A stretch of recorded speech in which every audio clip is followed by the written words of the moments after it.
Today, Iran is launching a new barrage of retaliatory attacks after an Israeli strike on a natural gas field. President Trump said the U.S. didn't know about this attack beforehand. Last night, he said on Truth Social that Israel attacked out of anger, and he added, quote, "No more attacks will be made by Israel," end quote, on this important and valuable field, he says, unless Iran attacks Qatar. Now, in that case, the president threatened that the U.S. would take action and, quote, massively blow up the entirety of that gas field.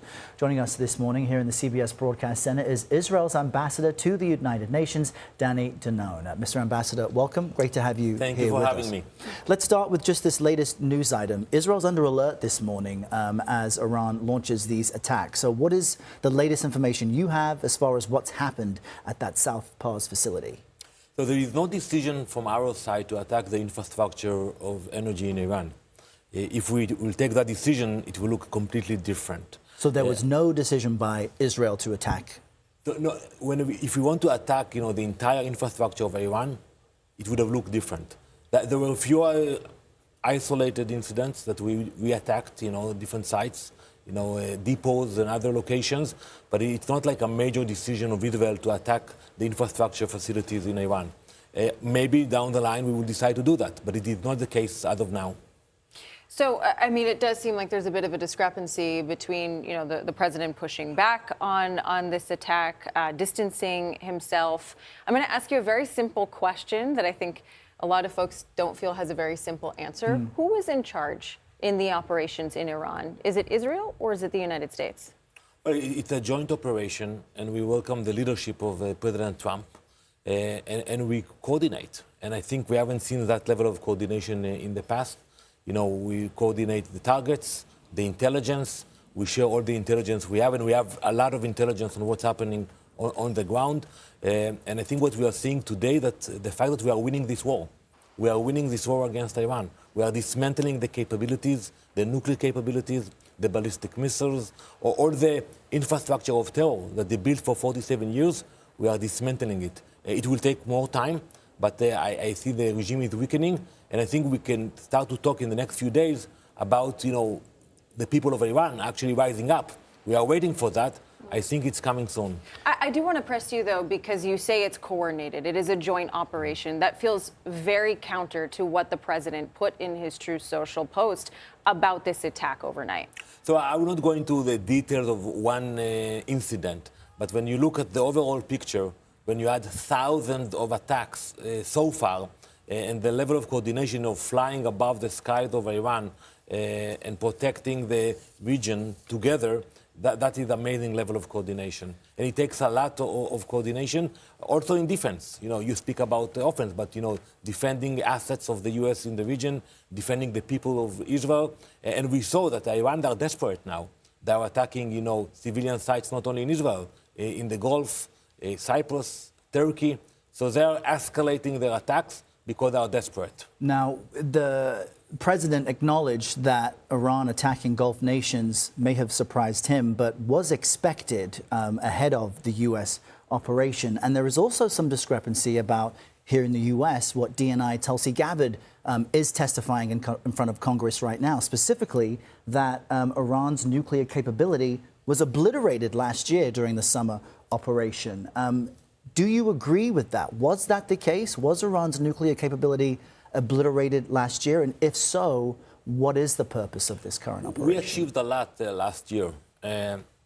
But we expected or hoped that Iran will change course, that they will get the memo, that that's it. We are not joking with them.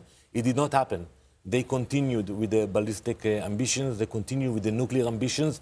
And basically, we realized that we cannot wait, because there were two options. Either you wait for them to basically achieve the nuclear capability and assemble it on the ballistic missiles that we see that they have so many of them, thousands of ballistic missiles, or you take action. And I think the decision of President Trump and Prime Minister Netanyahu was the right decision, not to wait for the moment when it's too late. By the way, it happened once in history with North Korea, very similar to Iran.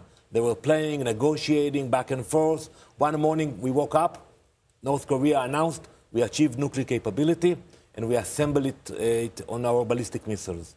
It will not be the case with Iran. Well, we do want to note that Israel has long said Iran was close to enriching uranium to the point of having weapons, but it takes a lot of technical capability to go from uranium for energy and weapons. You're with the UN. The president has criticized the role of the UN in instances like this. What is the UN's role? What is it doing as far as bringing international agreement to what should happen next? Actually, Errol, I've been at the UN for many years, and I was shocked to see last week the Gulf countries initiating a resolution against Iran. It wasn't the US, it wasn't Ambassador Waltz or myself, it was actually Muslim ambassadors from the Gulf countries putting a resolution in Security Council condemning Iran, and it passed. And I believe in the next few days we will see another resolution coming from the Gulf countries. So Iran is being isolated, which is important, and we see that there is support for the efforts of the US and Israel. You know, most of the countries will not join us, you know, but they will support our efforts because we make the world a safer place. You know, Chancellor Merkel of Germany said it very nice, and excuse my language. He said, Israel and the US, we are doing the dirty work for the entire world.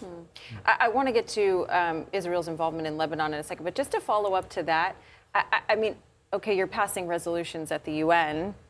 Forgive if I'm being trite, but what does that actually do?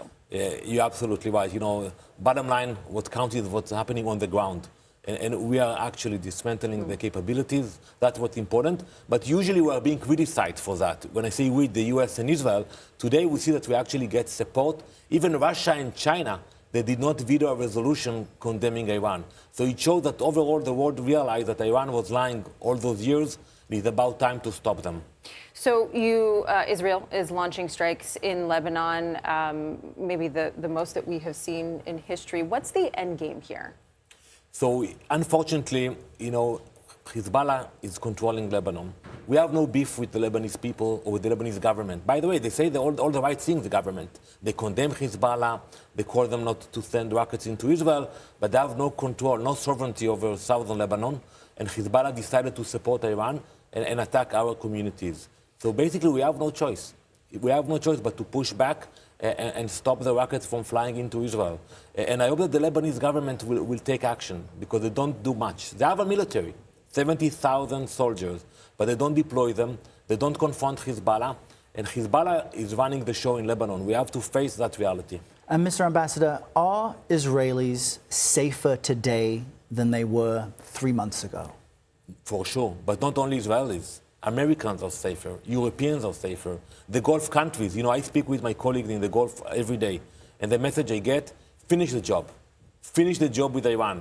Don't allow them to restock and rearm and rebuild the capabilities. And what will finish the job look like, specifically?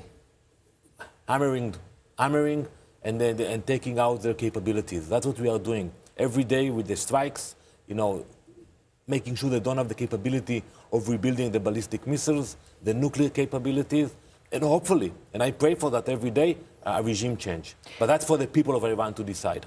Does victory look the same for the U.S. and Israel? And one step further, if the U.S. said to Israel, please stop tomorrow, would you listen?